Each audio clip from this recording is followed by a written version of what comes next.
अधिक मास अर्थात धोंड्याचा महिना सुरू होताच नाशिक जिल्ह्यातील येवला बाजारपेठेत आंब्यांच्या खरेदीसाठी नागरिकांची मोठी गर्दी होत आहे। पारंपरिक प्रथेनुसार या महिन्यात मुली जावयांना घरी निमंत्रित करून त्यांचा पाहुणचार केला जातो। विशेषतः आमरस मांड्याचा बेत आखला जात असल्यानं विविध प्रकारच्या आंब्यांना मोठी मागणी निर्माण झालीय। अधिक मासाला धार्मिक आणि सांस्कृतिक दृष्टिकोनातून विशेष महत्त्व आहे। धोंड्याच्या महिन्यात मुली आणि जावयांना घरी आमंत्रित करून पारंपरिक पद्धतीनं त्यांचा आदरातिथ्य केला जातो।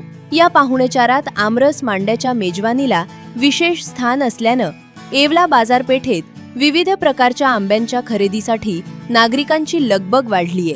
बाजारात हापूस, केसर, पायरीसह विविध जातींचे आंबे विक्रीसाठी उपलब्ध असून ग्राहक आपल्या आवडीनुसार आंब्यांची खरेदी करताना दिसत आहेत। जावयांच्या पाहुणेचाराची परंपरा जपत अनेक कुटुंबे आमरसाच्या मेजवानीची तयारी करत असल्यानं आंबा विक्रेत्यांमध्येही समाधानाचे वातावरण आहे। अधिक महिन्याच्या निमित्तानं फुललेल्या या आंबा बाजारामुळे येवला बाजारपेठेत उत्साहाचे वातावरण पाहायला मिळत आहे। आंबे को धोंडे का महीना चालू है, अच्छी मांगनी है और काली केसर है, मलिका है, दशहरी है। काली केसर 80 रुपये बोल के 60 रुपये किलो बिक्री है। केसर 100 बोल के 80 रुपये है।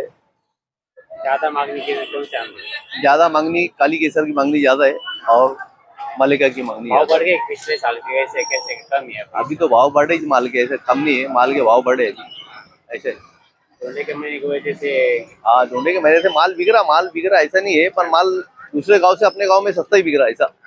अभी आम तो खुल गए तो वहाँ 100 रुपए के नीचे आम नहीं है। अपने योले में बोले तो थोड़ा सस्ता है ऐसा। और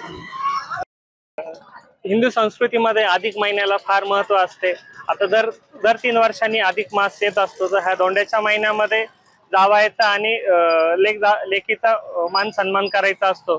तर त्याच्यासाठी आंब्यांना फारच मागणी, लोक पुरणपोळी खाऊ घालताय आणि स्वादिष्ट जेवण करताय मुलीसाठी, जावयासाठी आणि त्यांचं कौतुक करताय। त्याच्यामुळे आंबे खरेदी करण्यासाठी लोकांची चांगलीच गर्दी झालेली आहे।